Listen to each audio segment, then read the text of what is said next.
Praise the Lord. सभी विश्वासी भाई बहनों को प्रभु यीशु मसीह में जय मसीह की। बाइबल शिक्षा चैनल पर आप सभी का स्वागत है। हमारे इस चैनल को देखने के लिए आप चैनल को सब्सक्राइब करें और बेल आइकन के ऑल बटन को ज़रूर दबाएं, तभी आपको हमारी आने वाली हर वीडियो का नोटिफिकेशन मिलता रहेगा। आज मैं आपके लिए बाइबल की पुस्तक से 1 शमूएल अध्याय 30 का संक्षिप्त विवरण लेकर आई हूँ, जिसका टाइटल है कि दाऊद सबका सब लौटा लाया। यह एक गहरा अध्ययन है। तो चलिए भाइयों बहनों, हम वीडियो स्टार्ट करते हैं। बाइबल दर्शाती है यहाँ कि यह उस समय की बात है जब दाऊद अपने जनों समेत अपने नगर सिकलग को पहुंचा। तब उसने वहां देखा कि अमालेकियों ने उस नगर पर चढ़ाई की और सिकलग को फूंक दिया है, और उसमें की स्त्री आदि छोटे बड़े सबको बंदी बनाकर वे ले गए हैं, जिसमें दाऊद की पत्नियां भी बंदी बना ली गई थी।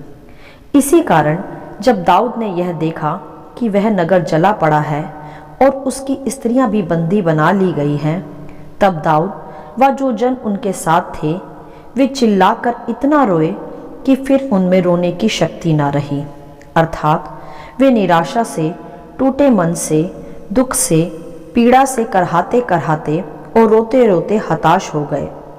तब आगे बाइबल स्पष्ट करती है कि तब दाऊद बड़े संकट में पड़ गया, क्योंकि लोग अपने बेटे और बेटियों के कारण बहुत शोकित होकर दाऊद पर पथराव करने को थे, क्योंकि दाऊद ही उनका लीडर व राजा था और दाऊद ही अमालेकियों से युद्ध लड़ा करता था, और वह लोग दाऊद के कारण ही युद्ध लड़ रहे थे। इसी कारण लोग दाऊद पर पथराव करना चाहते थे। परंतु आगे हम देखते हैं कि ऐसे संकट की घड़ी में दाऊद ने एक उत्तम काम किया। जी हाँ, दाऊद ने उसी घड़ी यहोवा परमेश्वर को स्मरण किया, उसे पुकारा, तथा बाइबल स्पष्ट करती है वहाँ कि यहोवा को स्मरण करने के कारण दाऊद ने हियाव बांधा। अर्थात मेरे प्रियो, संकट की घड़ी में, विलाप की घड़ी में, दुख की घड़ी में दाऊद रोता ही नहीं रहा, ना ही डरा और घबराया। उसने उसी घड़ी प्रार्थनाएं की, और प्रार्थना करने ही के कारण दाऊद ने हियाव पाया, फिर से नया बल पाया। हालेलुया। मेरे प्रियो, यहाँ सर्वप्रथम हमारे सीखने का विषय यह है कि यदि हमारे जीवन में भी कोई कठिन समय आ जाए, या कोई दुख की घड़ी आ जाए, या कोई भारी विपत्ति और संकट हम पर आ पड़े, तो उस घड़ी हमें बैठकर विलाप ही नहीं करते रहना, रोते बिलखते और करहाते ही नहीं पड़े रहना, वरन उस घड़ी हमें परमेश्वर को पुकारना है। और संकट के समय हम परमेश्वर को जब पुकारते हैं तो वह हमें संभालता है, नया बल देता है, और हम फिर से हियाव पाते हैं, जैसे दाऊद ने भी किया और हियाव को पाया। हालेलुया।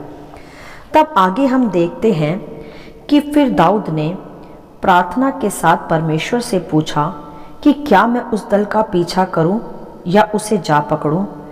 तब परमेश्वर यहोवा ने कहा कि हाँ, तू पीछा कर, निश्चय ही तू उनको पकड़ेगा और निसंदेह सबको छुड़ा लाएगा। हालेलुया। यहाँ हम देख सकते हैं मेरे प्रियो कि दाऊद के परमेश्वर को स्मरण करने से, उसे पुकारने से उसने हियाव तो पाया ही, साथ ही साथ उसने समाधान को भी पाया, और एक विश्वसनीय प्रतिज्ञा भी जो परमेश्वर ने उसे दी कि तू उस दल को पकड़ेगा भी और सब कुछ छुड़ा भी लाएगा। हालेलुया। मेरे प्रियो, जब हम संकट के समय परमेश्वर से प्रार्थनाएं करेंगे तो निश्चय ही हम परमेश्वर के द्वारा नया बल व हियाव तो पाएंगे ही, साथ ही साथ उस संकट की, उस विपत्ति की घड़ी में से निकलने का मार्ग और परमेश्वर के द्वारा उसकी सहायता को भी हम अवश्य प्राप्त करेंगे। बस स्मरण रखें कि उसके लिए हमें परमेश्वर को पुकारना और उससे प्रार्थनाएं करना आवश्यक है। हालेलुया। तब हम आगे देखते हैं कि परमेश्वर से हियाव व प्रतिज्ञा को प्राप्त कर दाऊद 400 पुरुषों सहित आगे बढ़ा, तथा बाइबल स्पष्ट करती है कि उनमें से 200 ही दाऊद के साथ आगे चले, बाकी 200 मार्ग में ही थक के रह गए।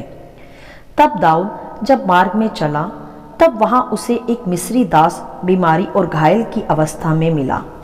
जो उन्हीं अमालेकियों के दल में शामिल था जिन्होंने सिकलग को फूंका था। तब दाऊद व उसके जनों ने उसका इलाज किया। तब उस पुरुष के जी में जी आया। तब दाऊद ने जब उससे उसके विषय पूछा, तब उस पुरुष ने अपना सारा हाल बताया कि मैं बीमार होने के कारण मार्ग में ही रह गया हूँ और वह दल आगे चला गया है। तब दाऊद ने उस मनुष्य से उस दल का पता पूछा तथा उस मनुष्य ने दाऊद को उस दल के विषय सब कुछ बता दिया कि वह उनके बेटे और बेटियों व पत्नियों को बंदी बनाकर कहाँ ले गए हैं। तब दाऊद उस दल के पास तक पहुँच गया। हालेलुया। यहाँ भी हम रुककर देख लेंगे कि किस प्रकार दाऊद के परमेश्वर को पुकारने के कारण उसके लिए मार्ग खुलता गया।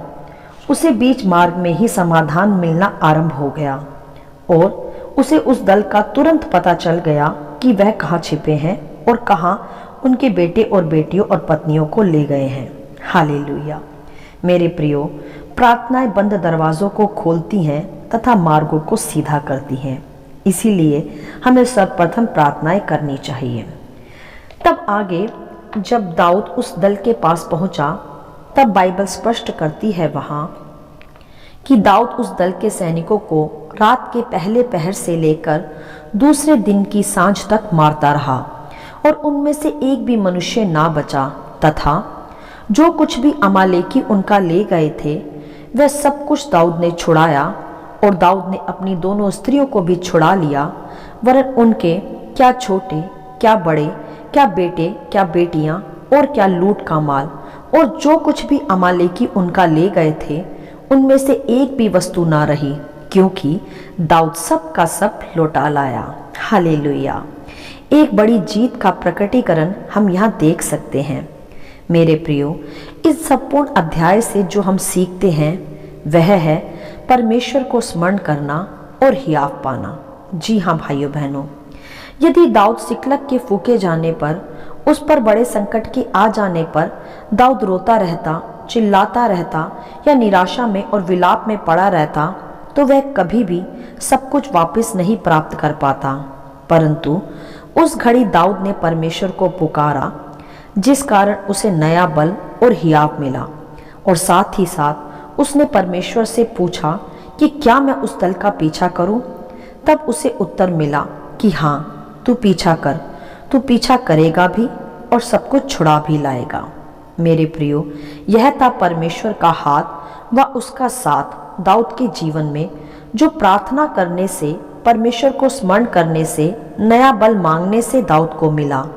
और उसी को प्राप्त कर दाऊद जब चला तो मार्ग में ही उसे उस मिस्री दास के मिल जाने के कारण समाधान भी मिल गया और उसी के कारण दाऊद उस दल तक तुरंत पहुंच पाया और युद्ध को लड़ा और विजयी भी हुआ। और जो कुछ भी उसका छीना गया था, दाऊद वह सब का सब वापस लौटा लाया। हालेलुया।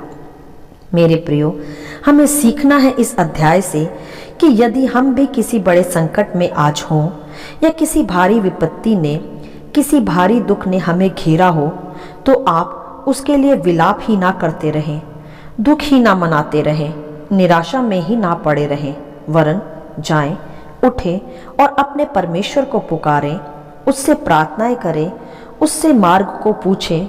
निश्चय ही ऐसा करने पर परमेश्वर आपको नया बल प्रदान करेंगे, जिससे आप फिर से हियाव पाएंगे। और जो कुछ भी शैतान ने आप पर चढ़ाई करके आपका चुरा लिया है, परमेश्वर से प्रार्थना करने के कारण, हियाव प्राप्त करने के कारण और नया बल प्राप्त करने के कारण आप निश्चय ही समाधान को प्राप्त भी करेंगे और वह सब कुछ भी लौटा लाएंगे जो कुछ आपका छीना जा चुका है। हालेलुया। मेरे प्रियो, यह समय रोने का, विलाप में पड़े रहने का या दुख के आंसू बहाने का नहीं है। यह समय आपके उठ खड़े होने का, नया बल प्राप्त करने का, हियाव प्राप्त करने का और वह सब कुछ वापस प्राप्त करने का है जो कुछ शैतान ने आपका बीते दिनों चुरा लिया है। वह आपकी शांति हो सकती है, आपका प्रार्थना जीवन हो सकता है, आपकी धन संपत्ति हो सकती है, आपकी शारीरिक स्वास्थ्य हो सकता है या आपका अभिषेक हो सकता है। तो मेरे प्रियो, उठिए और परमेश्वर से प्रार्थना करें, नया बल प्राप्त करें, आपके युद्ध को लड़ें, हारे नहीं, थके नहीं। निश्चय ही आप युद्ध को लड़ेंगे भी और जीतेंगे भी और अपना सब कुछ वापस प्राप्त भी करेंगे। विजयी परमेश्वर को पुकारने से, युद्धों को लड़ने से ही आपके युद्धों में आपको विजय मिलती है। रोने या विलाप में पड़े रहने से नहीं, हारने या थकने से नहीं। मेरे प्रियो, शैतान हमारा कुछ भी चुरा नहीं सकता, क्योंकि परमेश्वर का वचन कहता है, जब यहोवा हमारी ओर है तो कौन हमारा विरोधी हो सकता है। हालेलुया। तो मेरे प्रियो, आपका जो भी कुछ इन दिनों शैतान ने चुरा लिया है, आप उठें, एक योद्धा की तरह अपने युद्ध को लड़ें, परमेश्वर को पुकारें, नया बल प्राप्त करें। परमेश्वर का वायदा है आपसे कि आप निसंदेह युद्ध को लड़ेंगे भी और जीतेंगे भी, और जो कुछ भी शैतान ने आपका चुराया है वह सब कुछ आप वापस भी प्राप्त करेंगे। क्योंकि मेरे प्रियो, परमेश्वर सदा आपके साथ है, जैसे वह दाऊद के संग संग भी था। और दाऊद एक योद्धा था और अपने हर युद्ध में वह विजयी हुआ, परमेश्वर के साथ और उसके हाथ के द्वारा। हालेलुया।